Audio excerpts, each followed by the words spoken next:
My partner tried to freeze me out, so I took the contract. He didn't read the moment I knew was small. A Wednesday afternoon, 3 weeks before everything unraveled. I walked into our conference room for the quarterly review, and Marcus was already seated at the head of the table. My seat, the one I had occupied for 11 years, since we founded Vantage Solutions in my garage with 2 laptops and a shared credit card. He did not look up when I entered.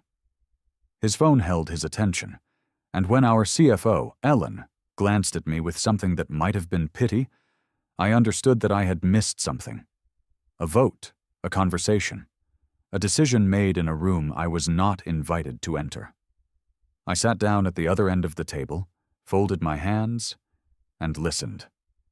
Marcus spoke for 40 minutes about expansion, about our new enterprise tier, about the Whitfield account that would change everything. He used the word vision 11 times. Not once did he say, we. That was the beginning. Or perhaps it was the end of a beginning I had failed to notice. We had been friends once. Real friends, the kind forged in the particular desperation of 2 men in their 30s trying to build something from nothing. Marcus had the charm. I had the code. He could walk into a room of skeptical investors and walk out with a check. I could stay awake for 3 days straight, debugging a database migration that no one else understood. We complemented each other the way a key fits a lock. The company grew. Slowly, at first, then with a velocity that surprised us both. By our 7th year, we had 40 employees, a downtown office with exposed brick and a coffee bar, and contracts with 3 Fortune 500 companies.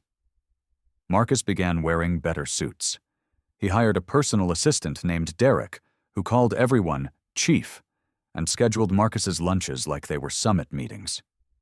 I continued to arrive at 6 in the morning, check the server logs, and eat the same ham sandwich at my desk that I had eaten for a decade. I did not resent his transformation. I understood that selling required performance, and Marcus had always been an actor at heart. What I failed to understand was that the performance had become the person.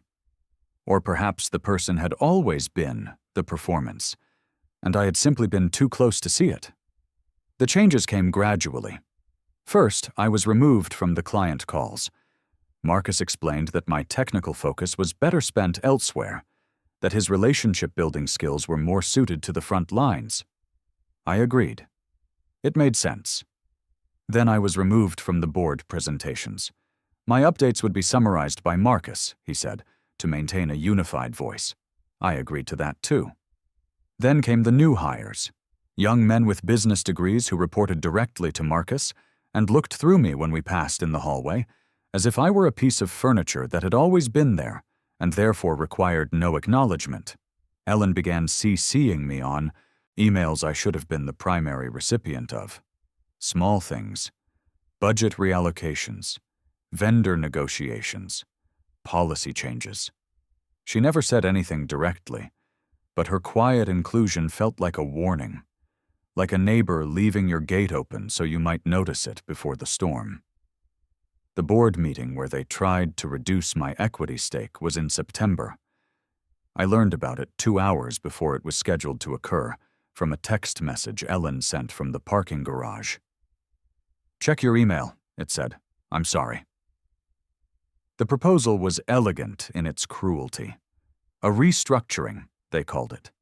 A realignment of leadership roles to better reflect current operational realities. Marcus would assume the title of sole CEO. My position would be reclassified as Chief Technology Advisor, a consultative role with no voting rights and a compensation package tied to declining milestones. My 34% ownership stake would be diluted through a series of preferred share issuances to new investors that Marcus had already lined up. The board consisted of 5 members: Marcus, myself, and 3 outside directors whom Marcus had personally recruited over the past 2 years, men who golfed with him on Saturdays and whose consulting fees were paid from a discretionary fund he controlled. The math was not complicated. I sat through that meeting with my hands flat on the table, listening to Marcus describe the restructuring as a natural evolution, as a recognition of the changing landscape, as an opportunity for me to focus on what I truly loved while relieving me of the burdens of leadership I had never sought. His voice was warm and reasonable. His eyes never met mine. When the vote was called, I asked for a recess. 20 minutes, I said, to review the documentation. Marcus's smile tightened, but he agreed. What choice did he have? Even puppet boards require the appearance of process. I went to my office and closed the door. I sat in my chair, the same chair I had purchased from a second-hand store in 2013, because it was the only one that did not make my back ache during those long nights of coding. I looked at the framed photo on my desk, my daughter at her high school graduation, her face bright with a future she did not yet know would require defending. The office was quiet. Through the glass wall, I could see the conference room where the board waited, Marcus checking his phone again, the outside directors murmuring to each other in the low tones of men who sensed that something had shifted but did not yet understand what. I had 20 minutes to find a solution to a problem that had been building for years. I thought about my wife. She had been gone for 6 years by then, taken by a cancer that moved faster than any of us expected. In the final weeks, when she could barely speak, she had made me promise to take care of myself. Not just our daughter, myself. She knew me well enough to understand that I would sacrifice everything for others and neglect my own protection.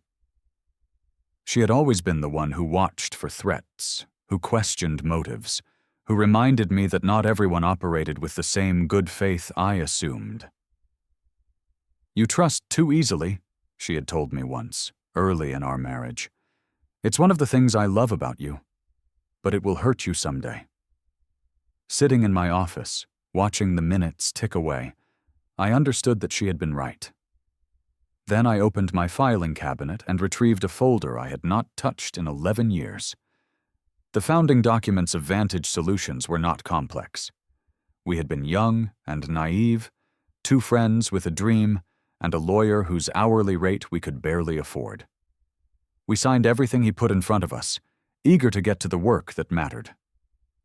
Marcus, I suspect, never read those documents carefully. He was not a reader. He was a talker, a closer, a man who trusted that the fine print would take care of itself while he handled the relationships that mattered. I was a reader. I was a man who debugged code by examining it line by line, character by character, until I found the single misplaced semicolon that brought the whole system down. And 11 years ago, in the fever of creation, I had read every word of our founding agreement, including a clause on page 47 that our lawyer had inserted almost as an afterthought. The client retention provision. Section 12.4.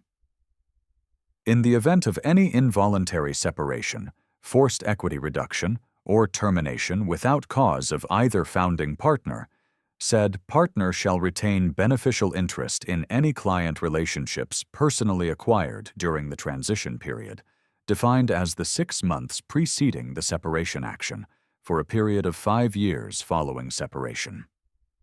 Our lawyer had explained it as standard protection against hostile takeovers, a poison pill of sorts, ensuring that no outside party could acquire the company and immediately discard its founders while keeping the relationships those founders had built. Marcus had nodded along and signed. I doubt he remembered the conversation. The Whitfield account, the transformative enterprise contract that Marcus had been crowing about for months, was worth $18 million over 3 years. It had been acquired 6 weeks ago. And I had been present at every meeting, had personally solved the integration challenges that made the deal possible, had shaken hands with Thomas Whitfield himself while Marcus was in Aspen for a long weekend with one of his investors. I returned to the board meeting with the folder in my hand. I did not speak loudly. I did not need to. I simply read Section 12.4 aloud, explained its implications, and watched the color drain from Marcus's face.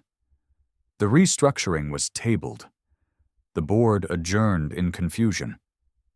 Marcus asked me to stay behind, his voice stripped of its usual polish. "You can't be serious," he said. I looked at him for a long moment. This man I had known for 15 years. This man whose children had played with my daughter in our backyard. This man who had stood beside me at my wife's funeral and promised to always have my back. "I am completely serious," I said. He tried to argue, of course.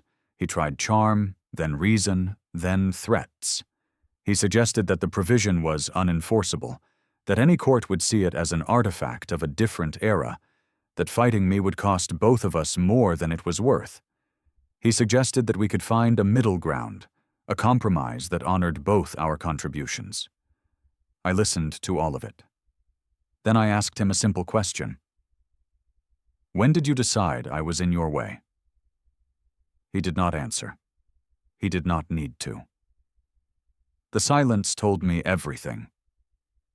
I left the conference room and did not return for 3 days. I needed time to think, to plan, to understand the full scope of what I was facing. The Whitfield provision was a starting point, not a solution.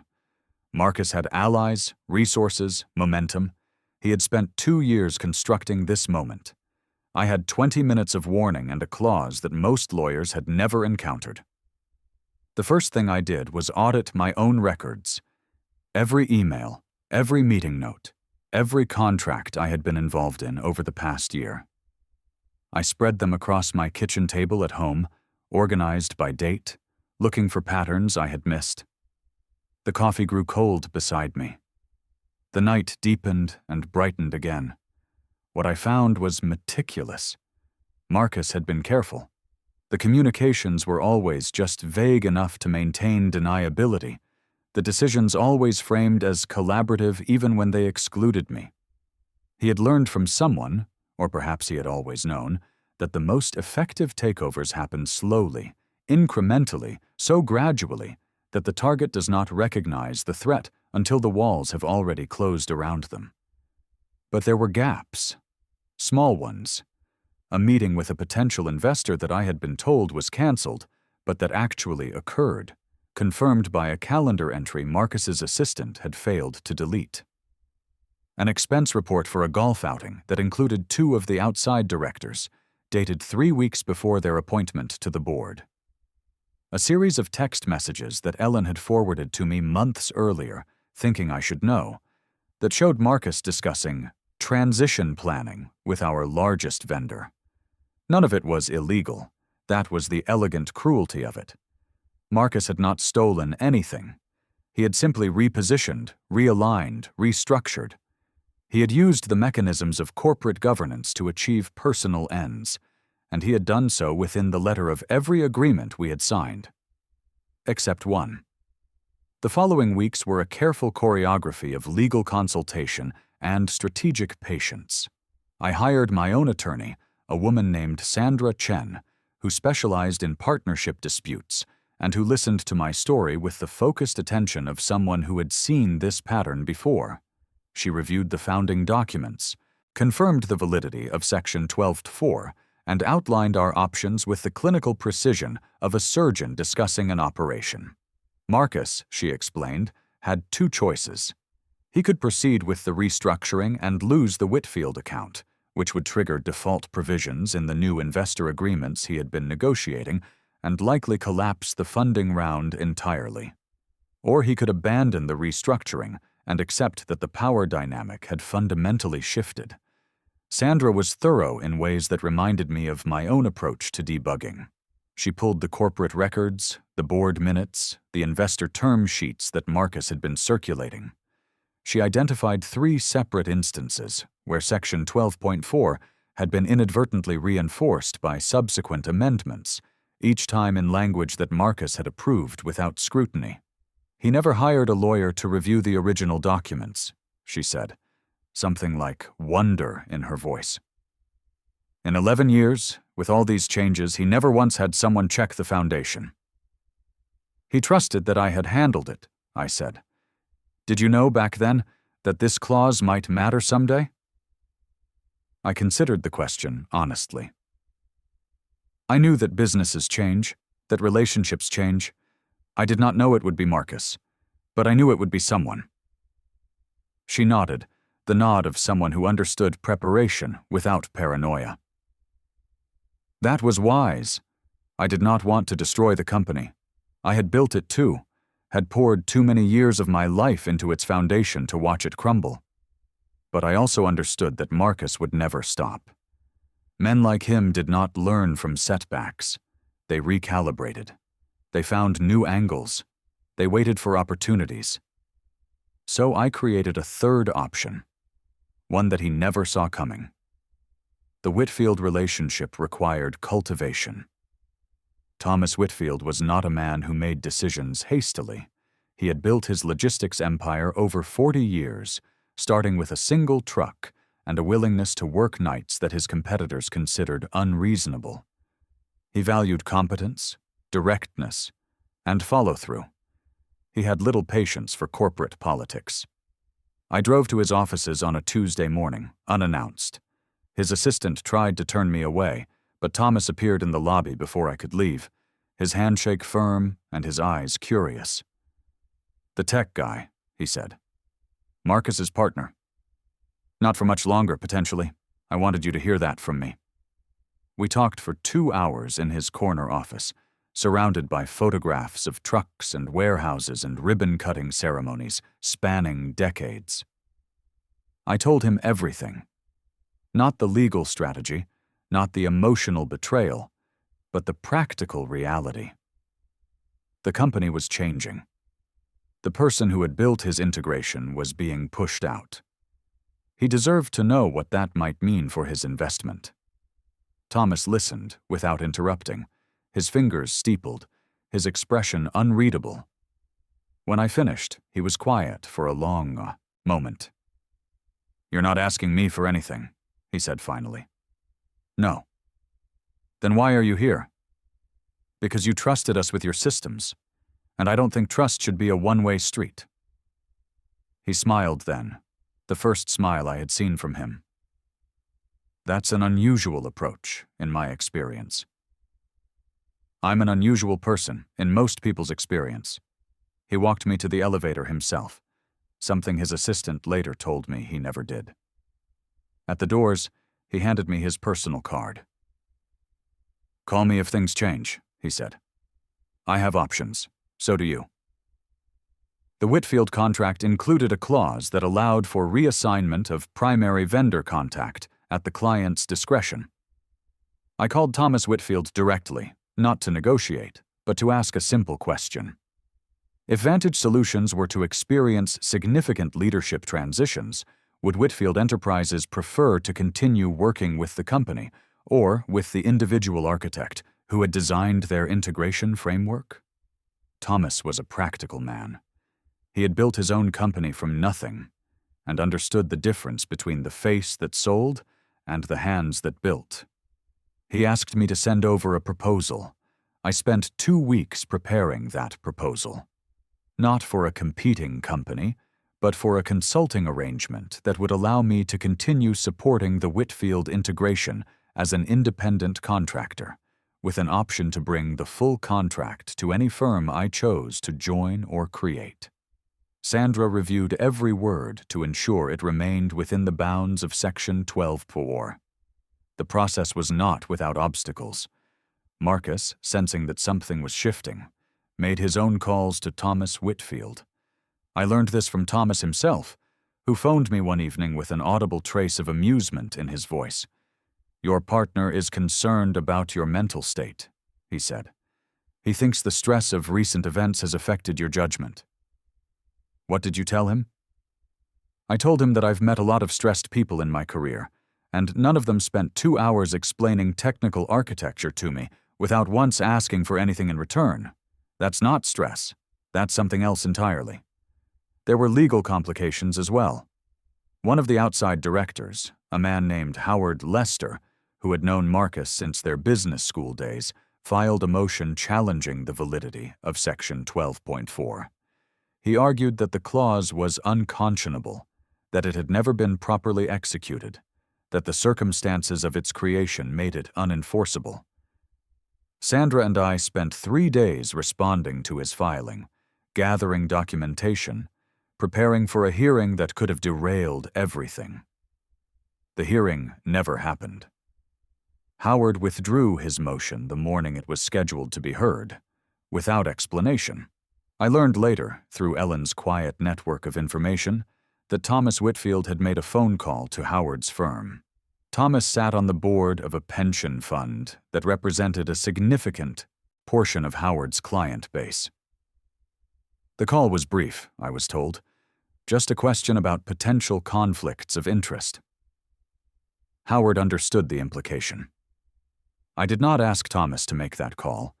I did not know he had made it until weeks later. But it reminded me that power operates through channels we cannot always see, and that sometimes the most important alliances are the ones we build without realizing their full significance. When I presented the proposal to the board, Marcus was notably absent. Derek, his assistant, explained that he was in meetings that could not be rescheduled. The 3 outside directors looked uncomfortable, their loyalties suddenly less certain now that the math had changed. I did not ask for much. I asked only that the restructuring be permanently withdrawn, that my equity stake be restored to its original terms, and that any future governance changes require unanimous founder approval. In exchange, I would keep the Whitfield contract with Vantage Solutions and continue in my current role. The board accepted unanimously. Marcus returned from his meetings to find that the coup he had spent 2 years orchestrating had collapsed in a single afternoon. He resigned 3 months later, not from the board, which would have required a vote, but from his day-to-day role as CEO. He cited personal reasons, a desire to explore new opportunities, the standard language of retreat dressed in the costume of choice. Derek went with him. So did 2 of the young men who had looked through me in the hallways. I did not celebrate. There was nothing to celebrate. A friendship had ended, if it had ever truly been a friendship at all.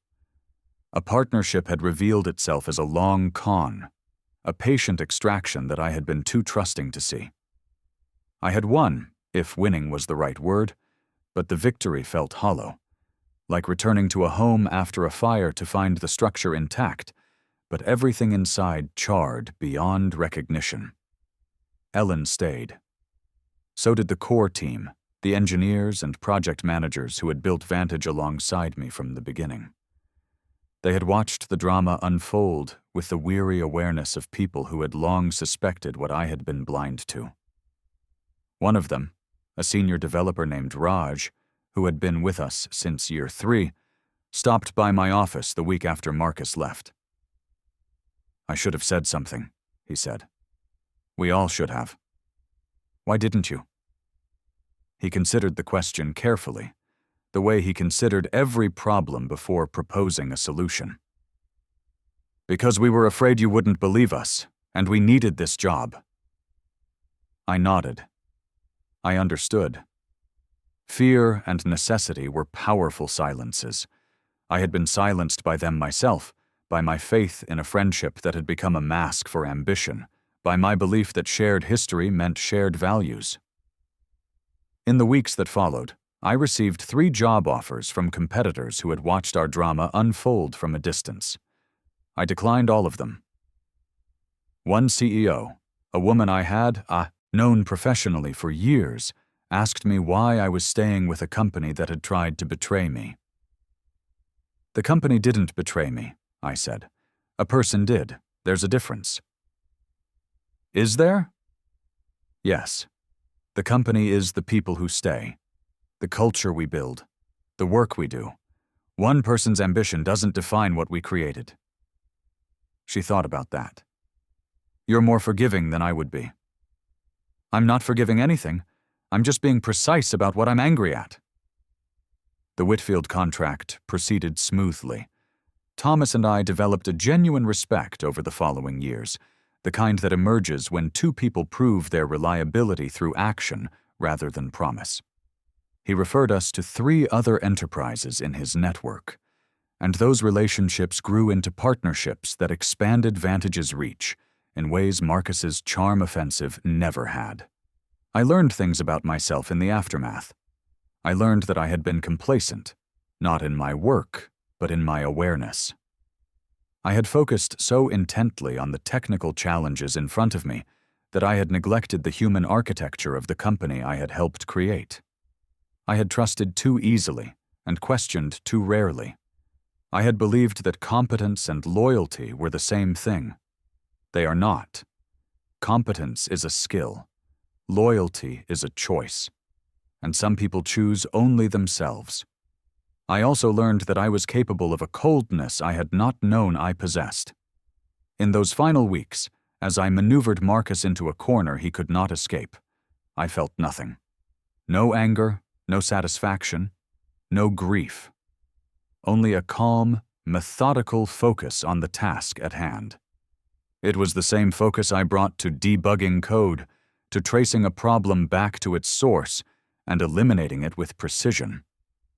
I do not know if that coldness was always there, waiting beneath the surface, or if Marcus's betrayal created it. Perhaps it does not matter. Perhaps we all carry capacities we do not know until circumstances reveal them. The company is smaller now than it was in those heady years of rapid growth. I preferred it that way.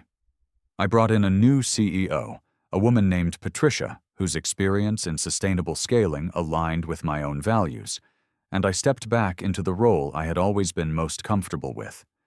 The server logs still need checking. The code still needs reviewing. The quiet work of building continues, as it always has.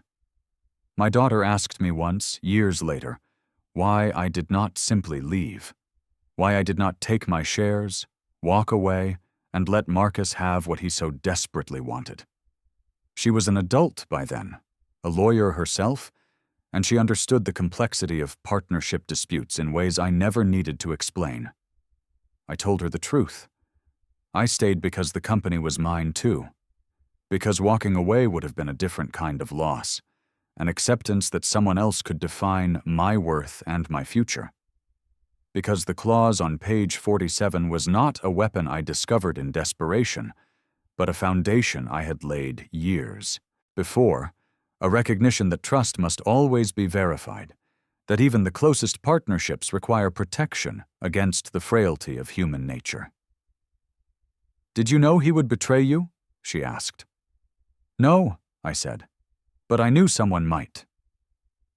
She thought about that for a long time, her face carrying an expression I recognized from her mother, a thoughtful silence that meant she was fitting a new piece into a puzzle she had been assembling for years. "That's sad," she said finally. "Yes," I agreed. "It is. But it is also true. And I have learned, in the decades since that conference room meeting where I sat at the wrong end of a table I had built, that truth is a sturdier foundation than hope. You can build on truth. You can trust it to hold weight.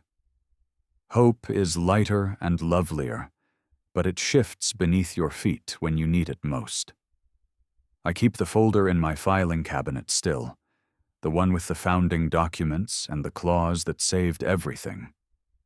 Not as a trophy, but as a reminder. That the fine print matters. That preparation is not paranoia. That even the friends who stand beside you at funerals can become strangers who plot your removal over golf games and whispered promises. Marcus resurfaced a few years ago, at an industry conference in Chicago. We stood in the same elevator for 30 seconds, neither of us speaking. He looked older, diminished in a way that had nothing to do with age. The shine had worn off. Whatever he had built since leaving Vantage had not restored what he had lost. The elevator doors opened. He walked out without looking back.